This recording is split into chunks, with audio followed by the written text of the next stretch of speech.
BNP عوامی کی جانب سے وسطی محمد شہر میں ورکر کنونشن منعقد کی گئی۔ مزید دیکھتے ہیں اسخان کریم کی اس رپورٹ میں۔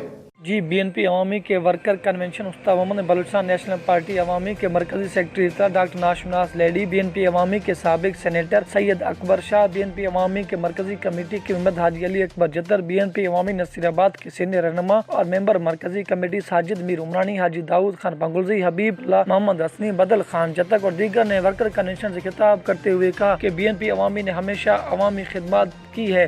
BNP عوامی بلوچستان کی غریب، مظلوم، محکوم عوام کے ساتھ ہے۔ ہم نے کبھی بھی عوام کے مسائل اور وسائل پر سمجھوتا نہیں کیا۔ انہوں نے کہا کہ ہماری اولین ترجیح عوام کی خدمت ہے۔ کارکن پارٹی کا اثاثہ ہیں، ورکر پارٹی پیغام کو گھر گھر پہنچائیں۔ BNP عوامی ضلع جعفر آباد کا گڑھ بن چکی ہے۔ انہوں نے کہا کہ بلوچستان کے عوام کے لیے ہر ممکن اقدامات کر رہی ہے۔ BNP عوامی بلوچستان کے خدمات کے لیے کر رہی ہے۔ BNP عوامی بلوچستان کی واحد نمائندہ جماعت ہے۔ BNP عوامی کے قائد میر اسرار اللہ زہری اور اسد اللہ بلوچ نے بلوچستان کے سینکڑوں بے روزگار نوجوانوں کو روزگار اور نوکریاں فراہم کی ہیں۔ کیمرہ مین ٹیم کے ساتھ احسان کریم، راز نیوز، وسطی محمد۔